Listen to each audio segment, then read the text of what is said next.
आप सभी को नमस्कार।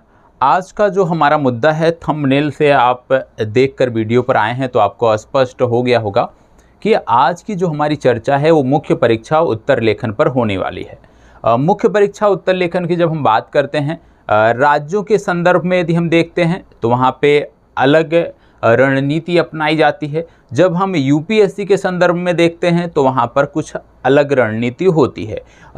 जब उत्तर लेखन में हम रणनीति की बात करते हैं कि किस प्रकार से यूपीएससी और राज्य विशेष में आपको अलग अलग तरीके से आगे बढ़ना होता है, तो उसमें सिर्फ और सिर्फ एक पहलू आता है जो दोनों से भिन्न है। क्या? राज्य विशेष में बहुत सारे राज्य हैं जहां पर प्रश्नों के पूछे जाने की संख्या कम है। बहुत सारे ऐसे राज्य हैं जहां पर मुख्य परीक्षा के प्रश्न पत्र में काफ़ी प्रश्न पूछे जाते हैं। प्रश्न पूछने से संबंध है कि जो शब्द सीमा होती है कि एक प्रश्न में आपको अधिकतम कितने शब्द लिखने हैं, वो विभिन्न राज्यों के संदर्भ में अलग अलग होते हैं। रही बात यूपीएससी की, तो उसका एक अपना अलग पैटर्न है। तो जब हम उत्तर लेखन की आज हम जो बात करेंगे तो यहाँ पर संघ लोक सेवा आयोग और राज्य लोक सेवा आयोग को हम साथ लेकर चलेंगे, क्योंकि आज़ाद बीपीएससी मोबाइल ऐप और आज़ाद बीपीएससी एकेडमी के चैनल पर आप देख रहे हैं। तो लास्ट में बिहार राज्य विशेष के लिए क्या चीज़ें आपको करनी चाहिए, बिहार राज्य विशेष के संदर्भ में उत्तर लेखन में क्या और आपको बेहतर करना चाहिए, उस पर भी हम बात करेंगे। लेकिन एक कॉमन तरीका होता है, क्योंकि उत्तर लेखन एक कला है और इसको सीखने का जो तरीका है वो चाहे आप राज्य विशेष की तैयारी कर रहे हैं या आप यूपीएससी की तैयारी कर रहे हैं, एक ही चीज़ें होती हैं। तो बहुत सारी चीज़ें हैं, आप कह सकते हो 90% जो हिस्सा है इस कला का वो कॉमन है,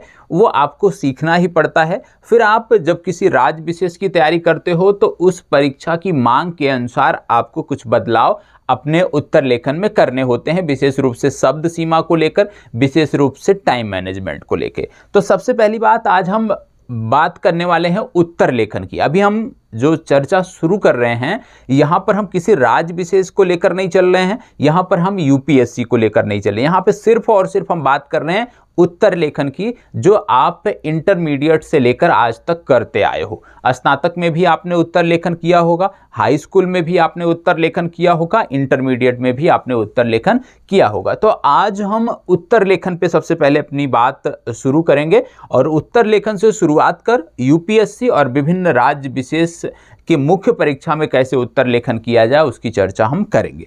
देखो, उत्तर लेखन जब बात हम करते हैं तो उत्तर लेखन एक कला है।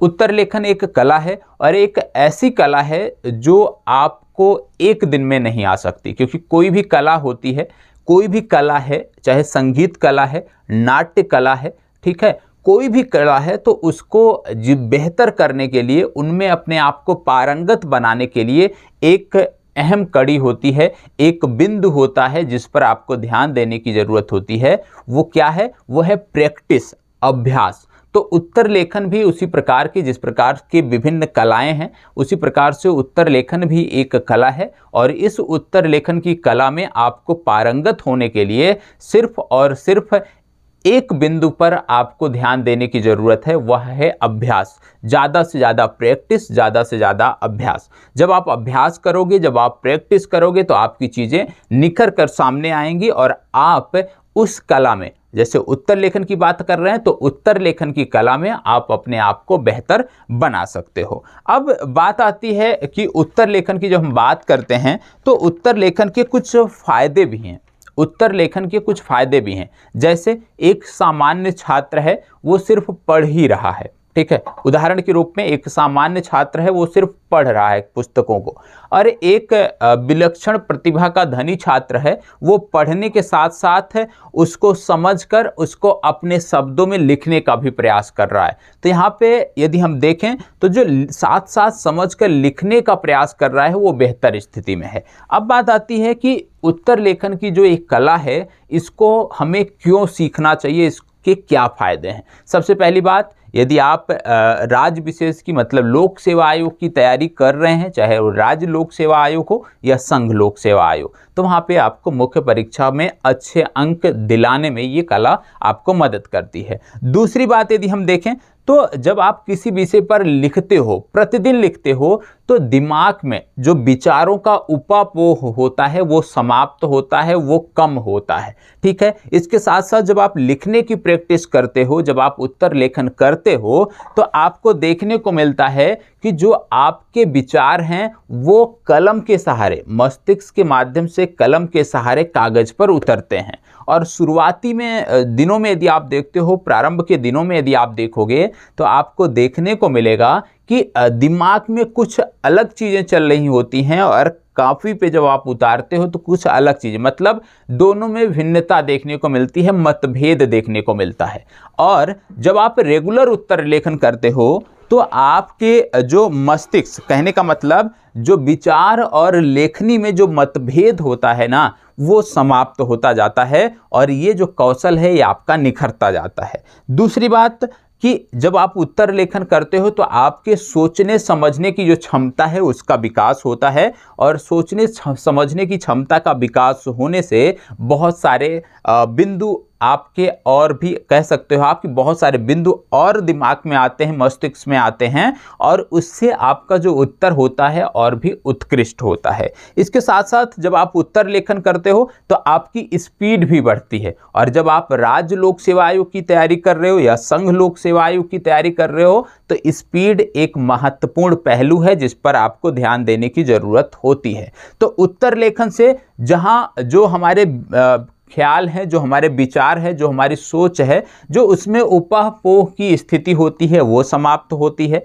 हमारे दिमाग में जो विचार पहले बहुत धीरे धीरे आते थे, जब हम उत्तर लेखन करने बैठते हैं तो वो जो विचार है वो जल्दी जल्दी आते हैं, मतलब हम उत्तर लेखन और तीव्र मतलब और कम समय में कर सकते हैं। इसके साथ साथ यदि हम देखें तो स्पीड के अनुकूल जब थॉट आने लगते हैं, स्पीड के अनुकूल जब विचार आने लगते हैं तो उत्तर लेखन में आपको कम समय लगता है। साथ ही साथ जब आप उत्तर लेखन कर लेते हैं, किसी प्रश्न का उत्तर लेखन करते हैं, उसका मूल्यांकन करते हैं, तो जब मूल्यांकन करते हैं तो उसमें आपको बहुत सारी कमियां देखने को मिलती हैं। कमियां आप पढ़ोगे, अपना ही उत्तर लिखकर जब आप पढ़ते हो तो वहाँ पे आप देखते हो कि अच्छा कुछ छूट गया है। फिर आप देखते हो कि प्राथमिकता, जो शब्द की प्राथमिकता है, पहले ये लाइन होनी चाहिए थी, ये पंक्ति पहले होनी चाहिए, बाद में लिखा है, वो पता चलता है। तो जब भी आप उत्तर लेखन करें, अभी मैं सिर्फ उत्तर लेखन की बात कर रहा हूँ, जब भी आप उत्तर लेखन करें तो अपना मूल्यांकन अवश्य करें। जब आप अपना मूल्यांकन करोगे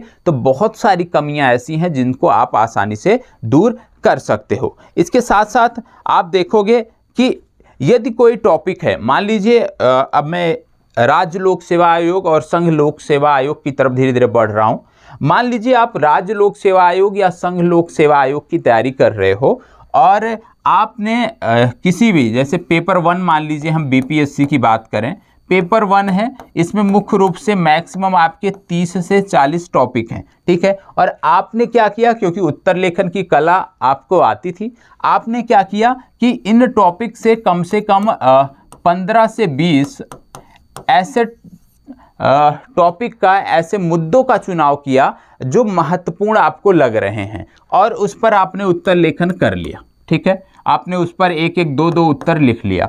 तो अब यहाँ पे क्या है फायदा कि मान लीजिए पेपर हुआ और इस 15 से 20 मुद्दे में सिर्फ 5 पॉइंट भी आपके पेपर में आ गए, 5 मुद्दे सीधे आपके पेपर में आ गए, तो क्योंकि आपने इस पर 1-2 बार उत्तर लेखन कर रखा है, इन मुद्दों पर उत्तर लेखन कर रखा है, तो यहाँ पर अन्य छात्रों से आपको बढ़त मिल गई और यहाँ पे आपकी चीज़ें आसान हो गई। और जब किसी भी परीक्षा के संदर्भ में यदि हम बात करते हैं, जब आपको कुछ प्रश्न, कुछ अच्छे प्रश्न आते हो या कुछ ऐसे प्रश्न आपके प्रश्न पत्र में देखने को मिल गए जिन पर आपने बहुत पहले से कार्य किया है और बहुत अच्छे तरीके से कार्य किया है, तो उससे क्या होता है कि यदि कुछ प्रश्न बहुत कठिन प्रवृत्ति के हैं, उनमें आप बहुत ज़्यादा कुछ नहीं सोच समझ पा रहे हैं, तो वो भी प्रश्न करने की स्थिति में आप आ जाते हैं, यह भी आपको पता होना चाहिए, ठीक है। तो इस तरह से उत्तर लेखन की जो कला है उस पर हमें ध्यान देना चाहिए। और आपको बता दें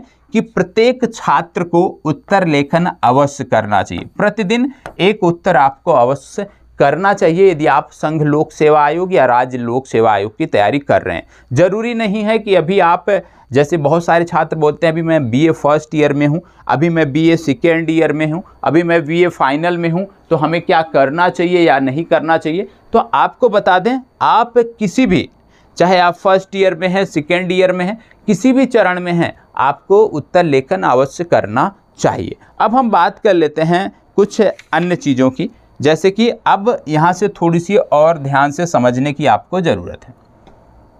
सबसे पहली बात, जब हम उत्तर लेखन करने बैठते हैं, विशेष रूप से राज्य लोक सेवा के संदर्भ में या लोक सेवा आयोग के संदर्भ में, यूपीएससी या विभिन्न पीएससी के संदर्भ में, जब भी हम उत्तर लेखन करने बैठते हैं तो हमें यह ध्यान रखना चाहिए कि जो हम उत्तर लेखन करते हैं इसका एक मानक होता है। देखो, प्रत्येक, जैसे यूपीएससी का देखोगे तो अलग, जो वहाँ पे उत्तर पुस्तिका मिलती है उसके मानक अलग होते हैं। उसी तरह के मानक आपको राज्य लोक सेवा आयोग के संदर्भ में भी देखने को मिल जाते हैं। कुछ इस तरह से आपका पेज होता है, आपने देखा भी होगा, इस तरह से आपका पेज होता है, यहाँ पे प्रश्न, और इसके बाद इतने में आपको उत्तर लिखना होता है। तो कहने का मतलब है कि हमेशा जब भी आप उत्तर लेखन करने बैठते हैं तो आपको मानक प्रश्नों का अभ्यास करना चाहिए। मानक प्रश्नों का मतलब कि विगत वर्षों में पूछे गए प्रश्नों का आपको अभ्यास करना चाहिए। ऐसा नहीं कि आप एनसीईआरटी उठा लिए हो, एनसीईआरटी के प्रश्नों का अभ्यास कर रहे हो, ये गलत है। दूसरा, जब भी आप प्रैक्टिस करें, ये जो मानक उत्तर पुस्तिका है इस पर आप प्रैक्टिस करें। बहुत महंगी नहीं है, एक मॉडल आपको मिल जाएगा, नेट पे गूगल के माध्यम से सर्च करोगे और वही लेकर आप जीरोक्स करा लो, 200-300 कॉपी जीरोक्स करा लो आप उसकी, या मार्केट में आपको मिल जाएगा, फ्लिपकार्ट अमेजन पे मिल जाएगा, आज़ाद पब्लिकेशन में आपको मिल जाएगा, आप मंगा सकते हो और यहाँ पे आप अपना उत्तर लेखन करो, आपकी चीज़ें बेहतर होंगी। ठीक है। दूसरी बात तो ये हो गई कि सबसे पहले जिन प्रश्नों का आप अभ्यास करते हो वो आपकी परीक्षा से संदर्भित होने चाहिए। दूसरा कि जब भी आप प्रश्न हल करते हो तो आपको मानक उत्तर पुस्तिका पर करनी चाहिए, रफ पर नहीं करना चाहिए या रैंडम कहीं भी उत्तर लेखन किसी भी पेज पर नहीं करना चाहिए। इससे आपकी जो शैली है वो खराब होती है और इसका जो खामियाजा है वो आपको मुख्य परीक्षा में भुगतना पड़ता है। अब इसमें यदि हम बात करें तो एक चीज़ और होता है, अभी हम डिटेल से जाएंगे, अभी थोड़ी सी हम बेसिक चीज़ों की बात कर रहे हैं। जब हम उत्तर लेखन की बात करते हैं तो उत्तर लेखन में हमेशा प्रयास करना चाहिए कि आपको अपना तरीका अपनाना है, किसी दूसरे के तरीके को कॉपी नहीं करना है। आपको ये प्रयास करना चाहिए आप अपना स्वयं एक उत्तर लेखन का मॉडल बना सकें। ठीक है, आपका खुद का अपना एक मॉडल होना चाहिए। हमेशा जब भी आप उत्तर लेखन करते हैं आपको यह ध्यान रखने की ज़रूरत है या ध्यान देने की ज़रूरत है कि जब भी आप प्रश्न को पढ़ते हैं, जब भी आप प्रश्न को पढ़ते हैं तो प्रश्न में कुछ कीवर्ड आपको मिलेंगे, कुछ कीवर्ड आपको मिलेंगे, उनको ध्यान से पढ़ना चाहिए, उनको समझना चाहिए। और उत्तर लेखन करते समय सबसे पहले 3 भाग होते हैं बेसिक। ये हो गया आपका इंट्रोडक्शन यहाँ से यहाँ तक, इसके बाद ये हो गया मेन बॉडी पार्ट और लास्ट में आपका कंक्लूजन या निष्कर्ष।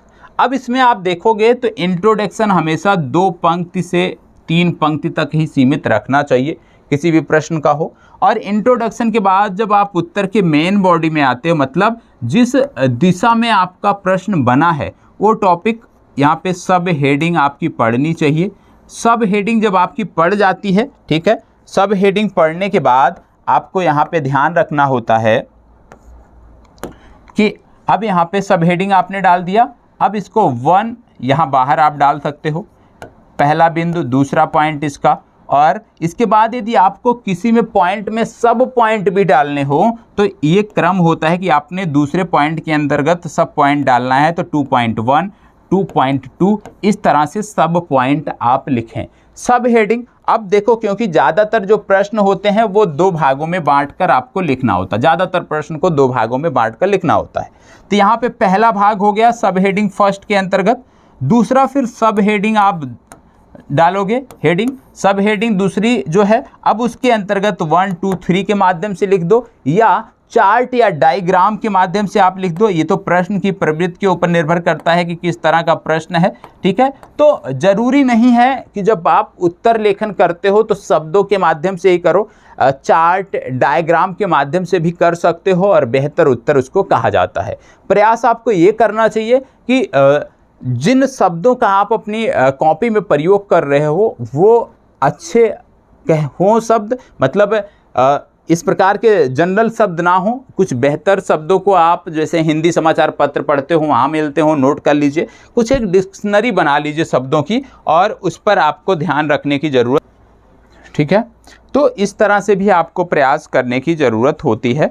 हमेशा जो अपने कीवर्ड होते हैं उसको हाईलाइट करने की ज़रूरत होती है।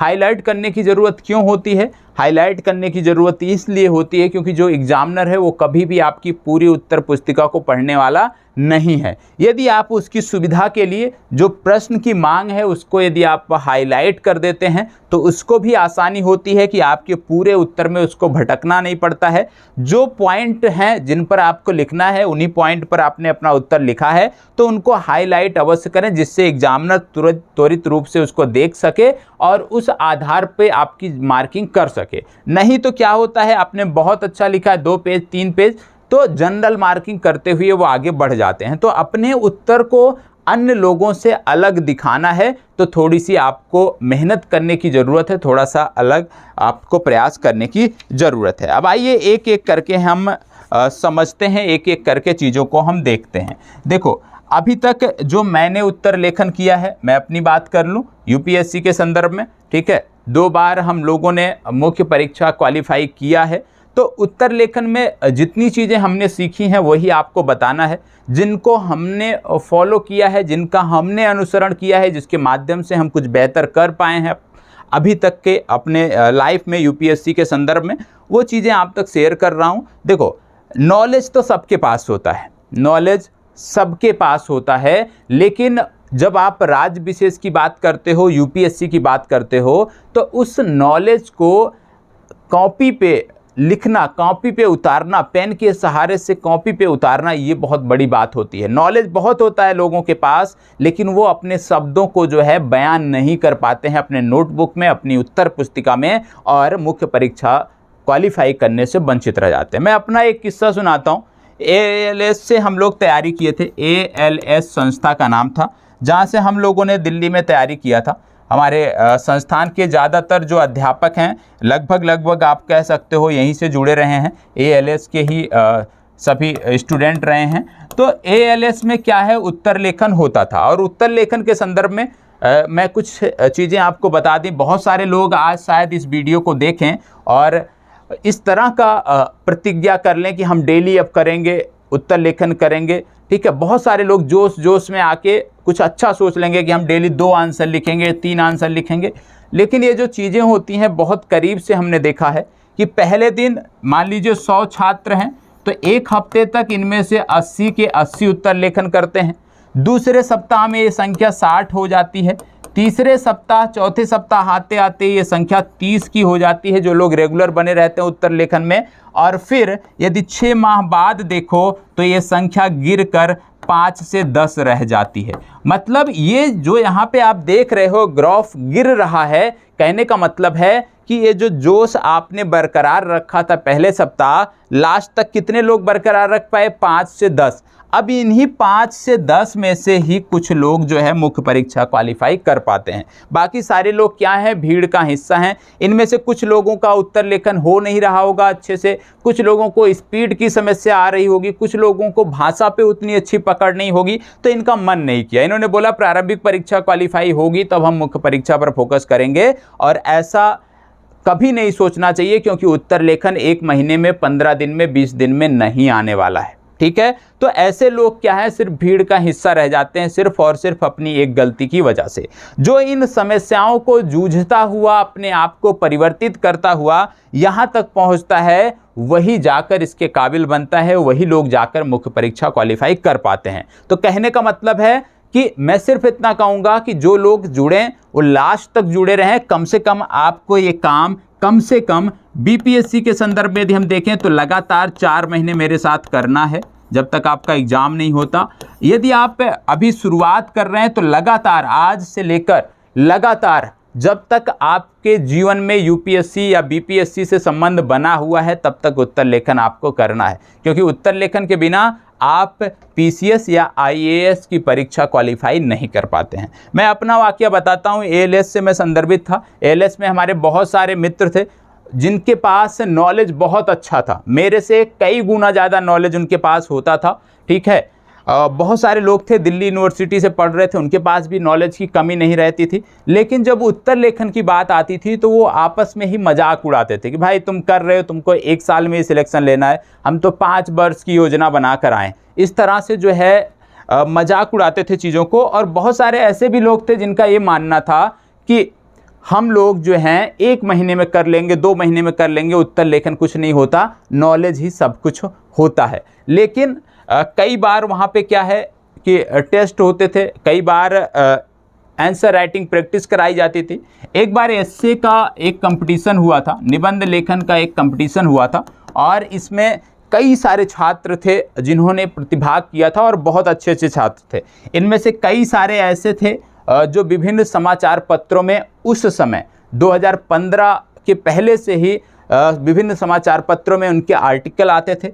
तो ओवर कॉन्फिडेंस में लोग थे कि ये तो हम कर सकते हैं, सबसे अच्छा जाएगा। लेकिन उत्तर लेखन हुआ भी, और शायद प्रश्न यदि मैं याद कर पाऊँ तो मैं आपको बताऊंगा। अभी प्रेजेंट टाइम पे जो है प्रश्न याद नहीं आ रहा है, ठीक है, लेकिन यहाँ पे बता दें कि जब उत्तर लेखन हुआ तो इसमें जो बहुत अच्छा राइटिंग करते थे, जो पेपरों में आर्टिकल तक लिखते थे, सब कुछ अच्छा था, क्योंकि सारी चीज़ें अच्छी थी, उनको लग रहा था कि हम कर ले जाएंगे। बहुत सारे ऐसे नॉलेज वाले छात्र बैठे थे जिनको लगता था हम कर ले जाएंगे, लेकिन इन लोगों की जो रैंक थी वो टॉप 3 में किसी की नहीं आई थी। टॉप 3 में कोई भी रैंक हासिल नहीं कर सका था उस प्रतियोगिता में।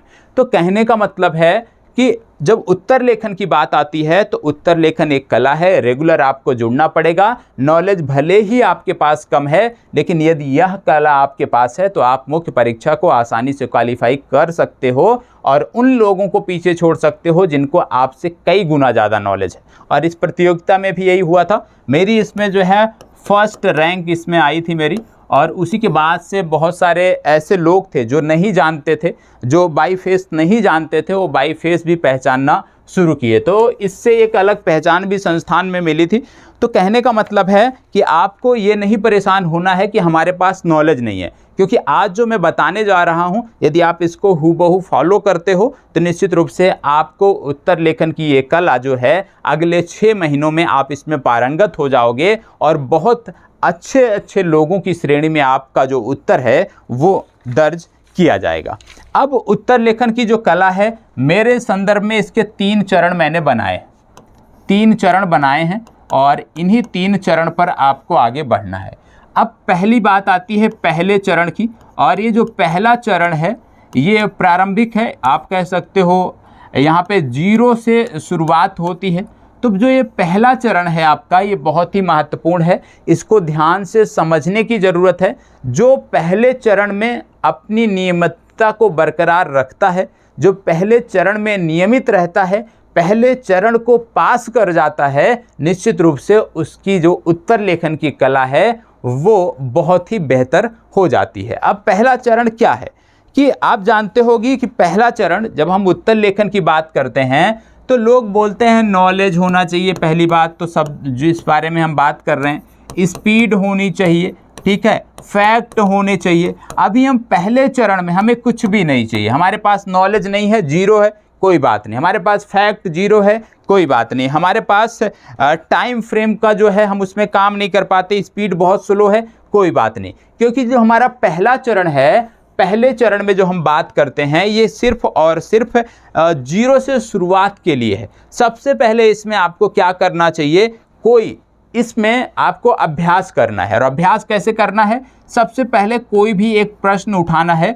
और प्रश्न जो भी उठाना है ये बहुत ही आसान प्रवृत्ति के होने चाहिए। आप कह सकते हो NCERT के प्रश्न हों तो चीज़ें बेहतर हैं, क्योंकि NCERT के प्रश्नों को आप आसानी से समझ सकते हो, उनकी प्रवृत्ति को समझ सकते हो, उनके नेचर को आप आसानी से समझ सकते हो। तो जो लोग पहले चरण से शुरुआत कर रहे हैं मेरे साथ, सबसे आसान सा प्रश्न आपको उठाना है जिसको आप समझ सको, उसके बारे में आपको भले ही नॉलेज ना हो लेकिन प्रश्न आप समझ सको कि प्रश्न की मांग क्या है। अब आपने आसान सा प्रश्न उठा लिया, ठीक है। मान लीजिए इसमें आपको पाठ्यक्रम के अनुसार, क्योंकि आप विषय से उठाओगे तो पाठ्यक्रम के अनुसार ही होगा, तो अब इसमें आपने किया कि प्रश्न आपने उठा लिया। अब प्रश्न तो आपको समझ में आ रहा है लेकिन उसके बारे में नॉलेज नहीं है, फैक्ट नहीं पता है, तो आपको क्या करना है, अब यहाँ पे किताबों का सहारा लेना है, यहाँ पे वेबसाइट का सहारा लेना है,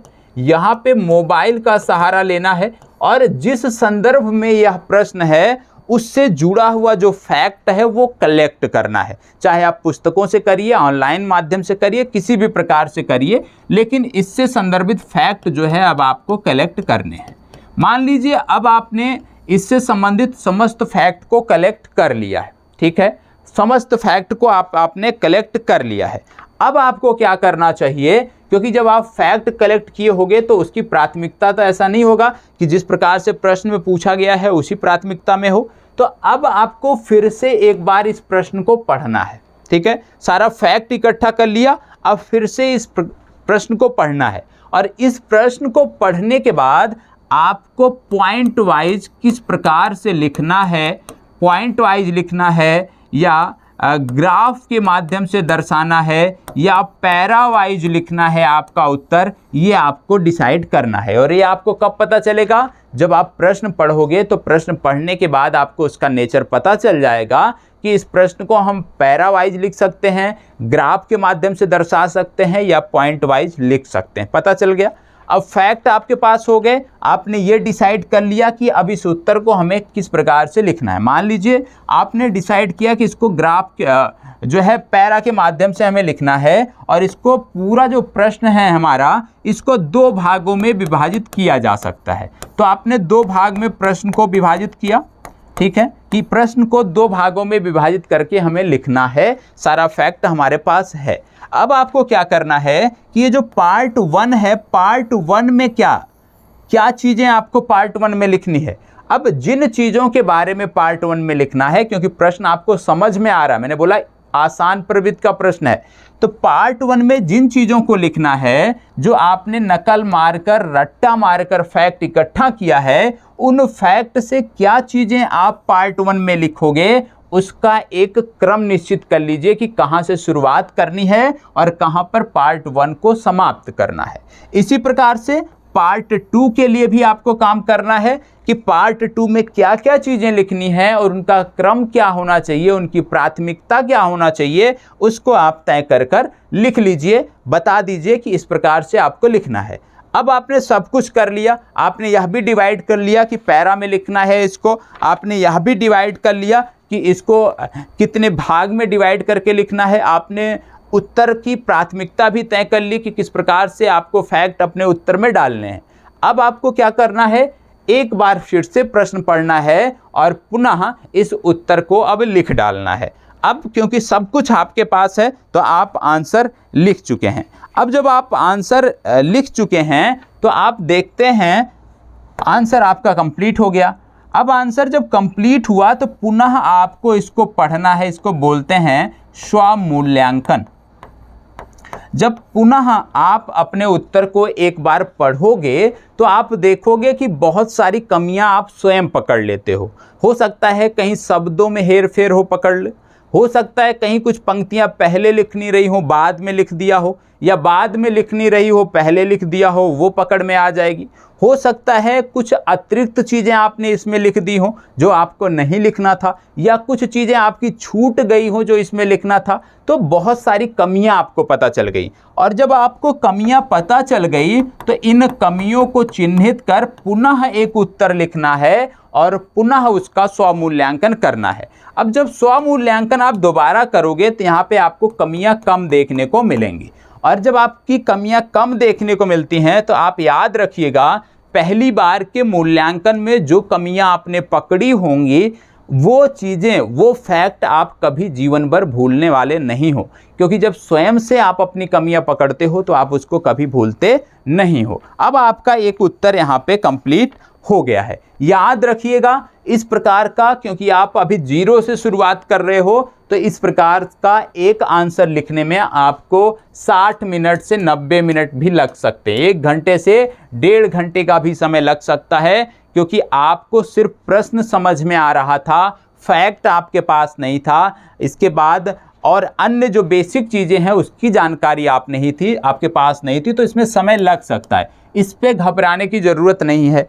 अब दूसरी बात आती है शब्द सीमा की। हो सकता है यह उत्तर आपका जो आपकी निर्धारित शब्द सीमा है उससे कई गुना ज़्यादा हो, यहाँ भी आपको घबराने की ज़रूरत नहीं है। अब आपको अगला जो प्रयास है वो इसी तरह करना है कि मान लीजिए आपकी शब्द सीमा यहाँ पे 2 गुने से भी ज़्यादा हो गई। मान लीजिए 100 शब्दों में लिखना रहा हो और आपने 200 से ऊपर लिख दिया हो, तो इसको प्रयास करना है, इसी उत्तर को प्रयास करना है फिर से लिखने का, और इसको 150 शब्दों में लिखना है। मतलब जो कुछ अतिरिक्त चीज़ें हैं जब आप मूल्यांकन करोगे तो आपको देखना है कि क्या चीज़ें अपने उत्तर से आप निकाल सकते हो, उसको निकाल देना है। ठीक है, ये चीज़ें आपकी हो गई, आपका एक उत्तर तैयार हुआ। अब यहाँ पे क्या चीज़ें आपको करनी है, ये जो क्रम है ये आपको 2 महीने चलाना है। कम से कम 2 महीने इस पैमाने पर आगे बढ़ना है। ठीक है, और जब 2 महीना आप इस तरह से उत्तर लेखन करते हो, मतलब सप्ताह में यदि आप 3 दिन भी करते हो बहुत है। ठीक है, प्रारंभ में, क्योंकि 1 घंटे लगभग समय आपका लगेगा एक उत्तर लिखने में। ठीक, तो 2 महीने जब आप इस तरह की मेहनत करते हो, इस तरह की एक्सरसाइज करते हो, तो आप देखोगे आप में काफ़ी बदलाव देखने को मिलेगा। और जब 2 महीने बाद हम बात करेंगे कि भैया अब आपका 2 महीना समाप्त हो गया है और अब पहले चरण से आप दूसरे चरण में प्रवेश कर गए हैं, तो जब आप दूसरे चरण में प्रवेश करोगे ना, जैसे बहुत सारी बीमारियों के लक्षण होते हैं कि भैया ये बीमारी अगर है तो इसके ये लक्षण दिखेंगे, तो इसी प्रकार से जब दूसरे चरण में आप प्रवेश करोगे तो आपको लगेगा कि भैया मुझे जो है उत्तर लेखन की ये जो बीमारी है ये अब लग चुकी है, और इसके लक्षण के तौर पर क्या चीज़ें दिखेंगी वो मैं बता दे रहा हूँ। आपको दिखेगा कि जो पहले द्वंद्व होता था विचारों में और आपकी लेखनी में, जो द्वंद्व होता था, वो जो द्वंद्व था वो द्वंद्व अब कम हो चला है। आपको देखने को मिलेगा लक्षण में कि पहले जब आप उत्तर लेखन करने जाते थे शुरुआत में तो तनाव में बहुत रहते थे, वो तनाव भी अब कम हो गया है। आपको देखने को मिलेगा कि जब आप उत्तर लेखन करने बैठते थे तो प्रश्न पहले समझने में समय लगता था, आज स्थिति यह हो गई है कि आप प्रश्न को समझ सकते हैं आसानी से, मतलब प्रश्न समझने में आपको समय नहीं लग रहा है। और क्या लक्षण दिखेगा आपको, और लक्षण आपको दिखेगा कि भाषा पर आपकी पकड़ बेहतर हो गई है। और क्या लक्षण दिखेगा कि जो स्पीड थी आपकी ना, वो स्पीड भी अब अच्छी हो गई है। तो यदि आपको ये लक्षण 2 महीने बाद दिखते हैं, इसका मतलब है कि आप दूसरे चरण में प्रवेश करने के योग्य हैं। यदि ये लक्षण नहीं दिखते हैं तो इसका मतलब है कहीं ना कहीं जो हमने पहले चरण का डोज लिया था वो पूरा नहीं लिया है। तो फिर से आपको पहले चरण का जो डोज है उसको लेना है और उस पर तब तक काम करना है जब तक आपके अंदर ये लक्षण नहीं दिखने लग जाएं। ये लक्षण दिखने का मतलब है कि आप सही दिशा में आगे बढ़ रहे हो, आप दूसरे चरण में प्रवेश कर रहे हो। अब आपको क्या करना है, यदि आपके ये लक्षण दिखते हैं, ये लक्षण तब दिखेंगे जब आप ईमानदारी से प्रयास करोगे। ईमानदारी से प्रयास करोगे तो ये लक्षण दिखेंगे। अब यहाँ पे क्या करना है, यहाँ पर सिर्फ एक बदलाव करना है। अभी भी आपको नकल करके रट्टा मारकर लिखना है, लेकिन अब यहाँ पे जो आप प्रश्न उठाइए वो प्रश्न अपने, यदि आप जिस भी राज्य लोक सेवा आयोग की तैयारी कर रहे हो या संघ लोक सेवा आयोग, मतलब अपने पाठ्यक्रम के अनुसार प्रश्न उठाइए। ठीक है, प्रश्न अपने पाठ्यक्रम के अनुसार उठाइए, क्योंकि अब आपकी समझ बेहतर हो चुकी है। और अपने पाठ्यक्रम के साथ उठाने के बाद अभी भी वही काम करना है, नकल मारना है, रट्टा मारना है, कॉपी से फैक्ट इकट्ठा करना है, नोट से करना है, वेब से करना है, जहाँ से भी कर सको आपको ये काम अभी भी करना है। लेकिन प्रश्न की जो गुणवत्ता है आपको पाठ्यक्रम के अनुसार अब रखनी है। साथ ही साथ अभी तक जो आप 1 घंटे का समय लेते थे, 60 मिनट का जो समय लेते थे, 90 मिनट का समय लेते थे, 2 घंटे का समय लेते थे एक उत्तर को लिखने में, अब इसको आपको ले आना है। जो भी आपका, देखो हर राज्य लोक सेवा आयोग में अलग अलग समय होता है प्रश्नों को हल करने का, आप कैलकुलेट करते हैं, तो आपको अधिकतम अब इसको ले आना है 1.5 से 2 गुने पे। मतलब यदि आपकी परीक्षा में एक उत्तर लिखने का समय आपको 10 मिनट मिल रहा है, तो अधिकतम अब आपको अपने उत्तर को 20 मिनट में समाप्त करना है, इससे ज़्यादा नहीं करना है। सिर्फ और सिर्फ 2 बदलाव, प्रश्न अब आपको अच्छे लेने हैं, अपने पाठ्यक्रम के अनुसार लेने हैं, और आपको अपना जो समय है उत्तर लेखन का ये अधिकतम 2 घंटे तक रखना है, 2 गुने तक रखना है। ठीक है, जितने भी आपकी परीक्षा में समय मिलता है उसका 2 गुना समय रखना है एक प्रश्न को लेकर। ठीक है, मान लीजिए यदि हम बात करें यूपीएससी की, तो आप मान लीजिए कि यहाँ पे जो आप समय दोगे वो बहुत ज़्यादा आप 15 मिनट दे सकते हो, 12 से 15 मिनट। ठीक है, तो इसी प्रकार से आप कैलकुलेट अपने समय कर लीजिएगा, उस आधार पे आपको समय देना है। और यहाँ पे यदि आप देखेंगे तो आपको क्या करना है, अब यहाँ पे स्वमूल्यांकन जैसे पहले कर रहे थे वैसे ही करना है। प्रश्न को कम से कम 2 बार पढ़ना है और 2 बार पढ़ने के बाद ही आगे बढ़ना है, ये चीज़ आप देखते हैं। तो पहले चरण की सारी बातें यहाँ पर करनी है, और जब सारी बातें आप करेंगे तो आपको देखने को मिलता है कि चीज़ें आपकी बेहतर हो रही हैं। अब जैसे मैं बोलता हूँ स्वमूल्यांकन, जब आप स्वमूल्यांकन करते हो तो आपको लगता है कि कहीं ना कहीं कुछ चीज़ें छूट रही हैं। ठीक है, मान लीजिए स्वमूल्यांकन में आपको लगा कुछ चीज़ें छूट रही हैं या समय ज़्यादा लग रहा है, तो क्यों समय ज़्यादा लग रहा है? या तो आपकी स्पीड कम है, या तो आपकी भाषा पर पकड़ कम है, या तो आपको प्रश्न समझ में नहीं आ रहा है, या तो आपके पास फैक्ट नहीं है। ठीक है, अब इनमें से जो भी आपके पास नहीं है उस पर आपको काम करने की ज़रूरत है। तो स्वमूल्यांकन हमेशा हर चरण में आपको करना है, और जहां पर आपको कमी दिखे उस पर ज़्यादा फोकस करना है। और अब आपको क्या करना है, अब यहाँ पर आपको कम से कम 2 महीने काम करना है, कम से कम 2 महीने इस तर्ज पर आगे बढ़ना है। और जहां पहले सप्ताह में आप 2 से 3 प्रश्न लिखते थे, अब यहाँ क्या करना है कि सप्ताह में कम से कम 6 प्रश्न लिखने हैं, कम से कम 6 प्रश्नों के उत्तर सप्ताह भर में लिखने हैं, मतलब 6 टॉपिक से जुड़े हुए प्रश्नों को लिखना है। ठीक है, मतलब धीरे धीरे अपने ऊपर जो दबाव झेलने की क्षमता है उसको बढ़ाना है। पहले सप्ताह में 2-3 लिखते थे, अब 6 हो गया। और जब अभी आप तीसरे चरण में जाओगे तो आपका पूरा का पूरा परिदृश्य बदल जाएगा। अब हम बढ़ते हैं तीसरे चरण में। अब ये आ गया तीसरा चरण, और तीसरे चरण में आपको तब जाना चाहिए जब आपकी परीक्षा में कम से कम 1 माह बचे हों। ठीक है, आपकी परीक्षा में 1 माह से 2 माह बचे हों, तब आपको तीसरे चरण में प्रवेश कर जाना चाहिए। ठीक है, और जब आप तीसरे चरण में जाते हो तो यहाँ पे क्या चीज़ें हैं जिनको आपको ध्यान में रखना होता है। फाइनल स्टेज जो होता है, परीक्षा भवन का जो चरण होता है, सबसे पहले आपको जो अब स्पीड, अभी तक आप किसी भी प्रश्न को उसके निर्धारित समय से 1.5 गुना से 2 गुना अधिक समय लेते थे, अब इसको समयबद्ध कर देना है। सबसे पहला काम जो उत्तर लेखन करना है वो समयबद्ध करना है। जितना आपके परीक्षा में समय मिलता हो उस आधार पर आपको अपने उत्तर लिखने में समय लेना चाहिए। साथ ही साथ अभी तक आप क्या करते थे कि उत्तर लेखन जब आप करते थे, जब भी आप उत्तर लेखन अभी तक करते थे, चाहे वो पहले चरण में या दूसरे चरण में, तो आप टाइम का जो कैलकुलेशन है उत्तर लिखने से स्टार्ट करते समय से करते थे। ठीक है, अब यहाँ पे क्या करना है कि आप जैसे ही प्रश्न को पढ़ते हो उसी समय से आपको अपने टाइम को कैलकुलेट करना है। और जो निर्धारित समय है, मान लो कोई आपके परीक्षा में 10 मिनट मिलता है एक प्रश्न को लिखने में, तो अब इसी 10 मिनट में आपको प्रश्न पढ़ना भी है, समझना भी है, मस्तिष्क में अपने फैक्ट कलेक्ट भी करना है, मस्तिष्क में यह भी डिसाइड करना है कि क्रम क्या होगा, मस्तिष्क में यह भी इसी समय में डिसाइड करना है पैरा वाइज लिखना है या ग्राफ वाइज किस तरह से लिखना है। मतलब सारी चीज़ें जो कैलकुलेट करनी है वहीं से समय आपका स्टार्ट हो जाएगा। और यहाँ पर अब आपको एक प्रश्न, दो प्रश्न नहीं लिखना है, अब प्रतिदिन कम से कम 5 से 6 प्रश्न लिखने।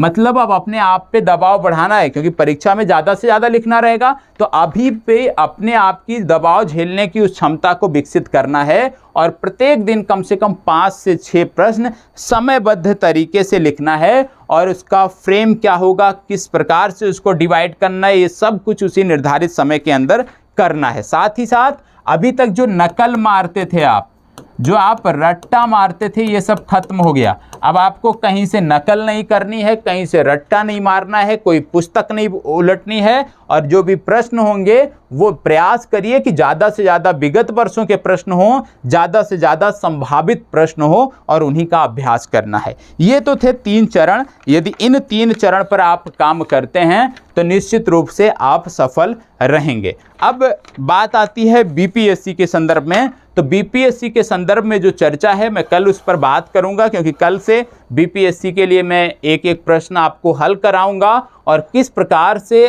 आगे बढ़ना है हमें, उस पर भी हम बात करेंगे।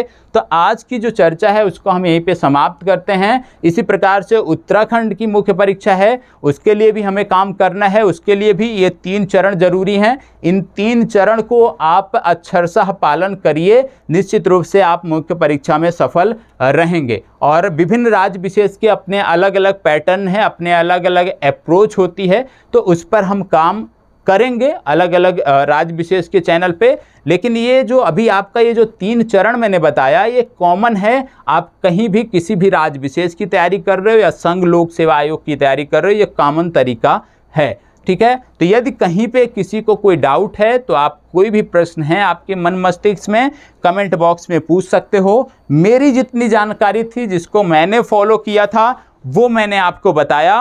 और याद रखिएगा कि उत्तर लेखन के लिए सलाह उन्हीं लोगों से लीजिए जो कम से कम मुख्य परीक्षा में बैठे हों या कम से कम मुख्य परीक्षा क्वालिफाई किए हों, ठीक है। ऐसे लोगों से सलाह मत लीजिए उत्तर लेखन को लेकर कि जो कभी प्रारंभिक परीक्षा भी ना क्वालिफाई किए हों, नहीं तो वो नुकसानदायक साबित होगा, ठीक है। हमेशा मुख्य परीक्षा के लेकर सलाह लेनी है तो ऐसे लोगों से लेनी है जिन्होंने मुख्य परीक्षा क्वालिफाई की हो, भले ही वो राज्य विशेष की मुख्य परीक्षा क्वालिफाई की हो, लेकिन उन्हीं से सलाह लेना है, क्योंकि वही आपको बेहतर मार्गदर्शन कर सकते हैं। जो प्रारंभिक परीक्षा ही नहीं क्वालिफाई किया है, जो कभी मुख्य परीक्षा में बैठा ही नहीं है, वो आपको गाइड यदि करता है तो मिस गाइड ज़्यादा करेगा, गाइड कम करेगा, ठीक है। तो हमारी जो चर्चा है उसको यहीं पर समाप्त करते हैं। यदि कहीं भी कोई डाउट है तो आप बताइएगा, निश्चित रूप से जो भी आपके डाउट होंगे वो क्लियर किए जाएंगे। धन्यवाद, बहुत बहुत आभार।